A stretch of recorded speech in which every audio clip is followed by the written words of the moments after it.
Hi hello friends, ಎಲ್ರಿಗೂ ನಮಸ್ಕಾರ. ಮನೆ ಅಡುಗೆಗೆ ಸ್ವಾಗತ. ಇವತ್ತಿನ ವಿಡಿಯೋದಲ್ಲೊಂದು ತುಂಬ ರುಚಿಯಾಗಿರುವಂಥ ದಿಢೀರಾಗಿ ಮಾಡುವಂತಹ ಮಾವಿನಕಾಯಿ ಉಪ್ಪಿನಕಾಯಿನ ತಿಳಿಸ್ಕೊಡ್ತಾ ಇದ್ದೀನಿ. ಹೊಸಬ್ರು ಯಾರೇ ನಮ್ಮ ಚಾನಲ್ ನೋಡ್ತಿದ್ರು ನಮ್ಮ ಚಾನಲ್ನ ಕೂಡ ಸಬ್ಸ್ಕ್ರೈಬ್ ಮಾಡ್ಕೊಳ್ಳಿ. ಹಾಗೆ ಪಕ್ಕದಲ್ಲಿರುವ ಬೆಲ್ ಐಕನ್ ಕೂಡ ಕ್ಲಿಕ್ ಮಾಡಿ. ಮೊದಲಿಗೆ ನಾನಿಲ್ಲೊಂದು ಪಾತ್ರೆ ತೊಗೊಂಡಿದ್ದೀನಿ. ಇಲ್ಲಿ ನಾನು ಮಾವಿನಕಾಯಿ ಕೂಡ ಕಟ್ ಮಾಡಿ ತೊಗೊಂಡಿದ್ದೀನಿ, ಸಣ್ಣದಾಗಿ ಕಟ್ ಮಾಡಿ ತೊಗೊಂಡಿದ್ದೀನಿ. ಇದರಲ್ಲಿ ನೀರಿನ ಅಂಶ ಎಲ್ಲ ಒಂದು ಸ್ವಲ್ಪನೂ ಇರಬಾರ್ದು. ಇದು ಮದುವೆ ಮನೆಗಳಲ್ಲಿ ದಿಢೀರಾಗಿ ಮಾಡುವಂತಹ ಮಾವಿನಕಾಯಿ ಉಪ್ಪಿನಕಾಯಿ. ನಾವು ಮಾವಿನಕಾಯಿನ ಯಾವ್ದು ಬೇಕಾದ್ರೂ ತೊಗೋಬೋದು. ಇಲ್ಲಿ ನಾನು ಹುಳಿ ಮಾವಿನಕಾಯಿನ ತೊಗೊಂಡಿದ್ದೀನಿ. 1 ಕಪ್ ಆಗೋಷ್ಟು ಒಂದು ಹುಳಿ ಮಾವಿನಕಾಯಿನ ತೊಗೊಂಡಿರೋದು. ಇಲ್ಲಿ 1 ಟೇಬಲ್ ಸ್ಪೂನ್ ಆಗೋಷ್ಟು ಉಪ್ಪು ತೊಗೊಂಡಿದ್ದೀನಿ. ಉಪ್ಪನ್ನ ಹಾಕಿ ಸ್ವಲ್ಪ ಹೊತ್ತು ಒಂದು 10 ನಿಮಿಷಗಳ ಕಾಲ ಮಿಕ್ಸ್ ಮಾಡಿ ಬಿಟ್ಬಿಡಬೇಕು. ಇದಕ್ಕೆ ಕೈಯೆಲ್ಲ ಹಾಕೋಕ್ಕೆ ಹೋಗಬಾರ್ದು. ಇದು ಆಲ್ಮೋಸ್ಟ್ ಇಲ್ಲಾಂದರೂ 1 ವಾರ ಅಥವಾ ಒಂದು 4-5 ದಿನ ಆದರೂ ಇರುತ್ತೆ. ಈ ರೀತಿ 10 ನಿಮಿಷಗಳ ಕಾಲ ಪ್ಲೇಟ್ ಕ್ಲೋಸ್ ಮಾಡಿ ಉಪ್ಪು ಎಲ್ಲ ಮಾವಿನಕಾಯಿಗೆ ಹಿಡಿಯೋಕ್ಕೋಸ್ಕರ ಈ ರೀತಿ ಉಪ್ಪನ್ನೆಲ್ಲ ಮಿಕ್ಸ್ ಮಾಡಿ ಸೈಡಲ್ಲಿ ಇಟ್ಬಿಡಬೇಕು. ಅಷ್ಟರಲ್ಲಿ ನಾವು ಮಸಾಲೆ ರೆಡಿ ಮಾಡ್ಕೊಬಿಡೋಣ. ಇಲ್ಲಿ ಮತ್ತೆ ಇನ್ನೊಂದು ಬಾಣಲಿನ ತೊಗೊಂಡಿದ್ದೀನಿ.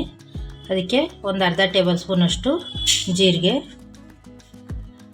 1/4 ಟೇಬಲ್ ಸ್ಪೂನಷ್ಟು ಮೆಂತ್ಯ, ಅರ್ಧ ಟೇಬಲ್ ಸ್ಪೂನಷ್ಟು ಸಾಸಿವೆನ ತೊಗೊಂಡಿದ್ದೀನಿ. ಈ ಮೂರನ್ನು ಕೂಡ ಫ್ರೈ ಮಾಡ್ಕೋಬೇಕು. ಇದು ಸಾಸಿವೆ ಮೆಂತ್ಯ ಎಲ್ಲ ಕಲರ್ ಚೇಂಜ್ ಆಗೋ ಗಂಟ ಫ್ರೈ ಮಾಡ್ಕೋಬೇಕು. ಇದು 1 ನಿಮಿಷ ಅಥವಾ 2 ನಿಮಿಷ ಫ್ರೈ ಮಾಡಿಕೊಂಡ್ರೆ ಸಾಕು, ಬೇಗನೆ ಕೂಡ ರೆಡಿ ಆಗೋಗುತ್ತೆ. ಇದು ಕಲರ್ ಕೂಡ ಚೇಂಜ್ ಆಗ್ತಾ ಬರ್ತಾ ಇದೆ. ಇಷ್ಟ ಆದರೆ ಸಾಕು. ಈಗ ಸ್ಟವ್ ಆಫ್ ಮಾಡ್ಕೊಬಿಡೋಣ.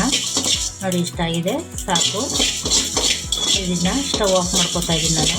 ಇದನ್ನು ತಣ್ಣಗಾದ್ಮೇಲೆ ಸ್ವಲ್ಪ ಮಿಕ್ಸಿ ಜಾರ್ಗೆ ಹಾಕ್ಕೊಂಡು ಪೌಡ್ರ್ ಮಾಡ್ಕೊಬಿಡೋಣ. ಈಗ ಹುರಿದಿರೋಂಥ ಮೆಂತ್ಯ ಜೀರಿಗೆ ಎಲ್ಲನೂ ಒಂದು ಮಿಕ್ಸಿ ಜಾರ್ಗೆ ಹಾಕ್ಕೊಂಡು ಇದನ್ನು ಪೌಡ್ರ್ ಮಾಡ್ಕೋಬೇಕು. ಇದನ್ನಿಷ್ಟನ್ನೀಗ ಪೌಡ್ರ್ ಮಾಡ್ಕೊಬಿಡೋಣ. ಈಗ ಮತ್ತೆ ನಾನು ಅದೇ ಬಾಣಲಿಗೆ ಇಲ್ಲಿ ಒಂದು ಅರ್ಧ ಕಪ್ ಆಗೋಷ್ಟು ಎಣ್ಣೆ ಹಾಕೋತಾ ಇದ್ದೀನಿ. ಎಣ್ಣೆ ಜಾಸ್ತಿ ಇದ್ದಷ್ಟು ಉಪ್ಪಿನಕಾಯಿ ಕೂಡ ಟೇಸ್ಟಿ ಚೆನ್ನಾಗಿರುತ್ತೆ, ರುಚಿಯೆಲ್ಲ. ಎಣ್ಣೆ ಸ್ವಲ್ಪ ಬಿಸಿ ಆಗಲಿ, ಲೈಟಾಗಿ ಬಿಸಿ ಆದರೆ ಸಾಕು. ನೋಡಿ, ಈಗ ಎಣ್ಣೆ ಕೂಡ ಬಿಸಿಯಾಗಿದೆ. ಇಲ್ಲಿ ಒಂದು ಅರ್ಧ ಟೇಬಲ್ ಸ್ಪೂನ್ ಆಗೋಷ್ಟು ಸಾಸಿವೆ ತೊಗೊಂಡಿದ್ದೀನಿ. ಒಂದು 4ರಿಂದ 5 ಬೆಳ್ಳುಳ್ಳಿ ಜಜ್ಜಿ ತೊಗೊಂಡಿರೋದು. ಇದಕ್ಕೆ 2 ಕಡ್ಡಿ ಆಗೋಷ್ಟು ಕರ್ಬೇವಿನ ಸೊಪ್ಪನ್ನ ಹಾಕೋತಾ ಇದ್ದೀನಿ.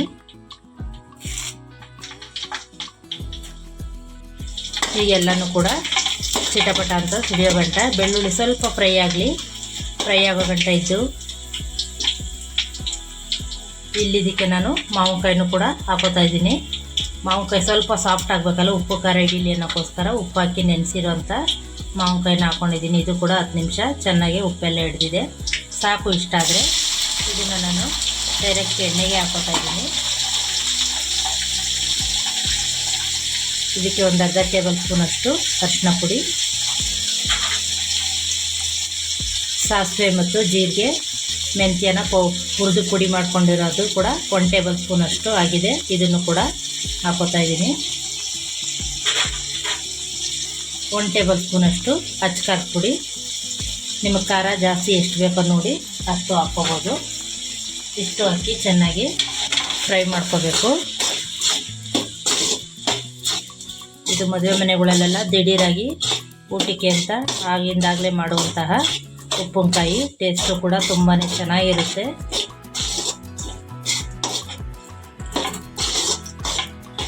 ಒಂದು 2 ನಿಮಿಷ ಕೈ ಆಡಿಸ್ಕೊಂಡ್ರೆ ಸಾಕು, ಉಪ್ಪಿನಕಾಯಿ ಕೂಡ ರೆಡಿಯಾಗೋಗುತ್ತೆ. ಇದು ನೋಡ್ತಾ ಇದ್ರೇ ತಿನ್ನಬೇಕು ಅನ್ನೋಷ್ಟು ಬಾಯಿ ರುಚಿ ಬರುತ್ತೆ. ತಿನ್ನಬೇಕು ಅಂತ ಆಸೆ ಆಗ್ತಾ ಇರುತ್ತೆ. ಕಲರ್ ಕೂಡ ತುಂಬಾ ಚೆನ್ನಾಗಿರುತ್ತೆ. ರುಚಿಯಂತೂ ಇದು ಹಾಗೆ ಕೊಟ್ಟರು ಕೂಡ ಒಂದು ಪೀಸ್ ಇಲ್ದಂಗೆ ಎಲ್ಲ ಖಾಲಿ ಮಾಡ್ಬೋದು.